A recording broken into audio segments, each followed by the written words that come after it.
In today's world, power isn't just held by tanks, missiles, or soldiers. Real power, silent, invisible, lies in money. And behind this force stands a family surrounded by mystery, fear, and conspiracy. The Rothschilds, the dynasty that ruled the world through debt. This is not a story of kings or empires. This is a war of currency. In 1744, in Frankfurt, Germany, a simple goldsmith from a Jewish family, Amsel Moses Bauer, opened a coin shop. On the door he hung a sign, a Roman eagle on a red shield. Locals started calling the store the Red Shield Firm. In German, Rothschild. When Bauer's son, Mayer Amschel Bauer, inherited the business, he didn't just run a shop. He discovered a strategy. Lending to common people risks bankruptcy. Lending to kings guarantees repayment through taxes. When a poor man goes bankrupt, he goes to prison. When a king goes bankrupt, the entire country pays. Mayer Rothschild trained his 5 sons like generals of banking. No swords, no rifles. Their weapons? Contracts, loans, interest rates, confidential letters. Then he deployed them across Europe. One remained in Frankfurt, one to London, one to Paris, one to Naples, one to Vienna. One family, 5 cities, one financial network. And Europe's money flowed through their hands. Their power wasn't just money.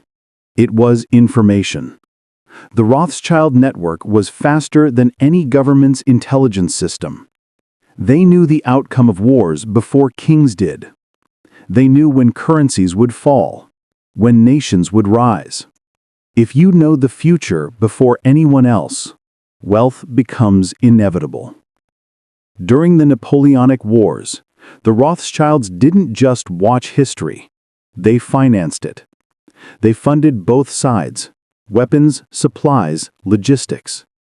It didn't matter who won or lost, because if a king won, he paid back the debt. If a king lost, the people paid through taxes, and the money still returned to the same address. At the final stage of the war, a Rothschild courier arrived in London before the government's messengers, with news Napoleon had been defeated. But instead of sharing the news, the Rothschilds spread a rumor that Britain had lost the war. Panic erupted. Investors dumped their stocks. The market collapsed. And quietly, the Rothschilds bought everything. Hours later, the truth emerged. Britain has won. Markets skyrocketed. And the Rothschilds became one of the richest families in human history. So, do the Rothschilds still control the world today? Not directly, but the system they created still rules the world. The system of debt, interest, and international banking. Nations borrow money. Citizens pay through taxes. Governments change, but the lenders remain untouched. Wars end. Leaders fall. Debt never dies.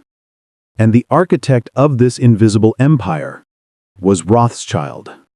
What do you think? Does a handful of families still control global finance? Share your thoughts in the comments. And I'll see you in the next video. And remember, power isn't in money.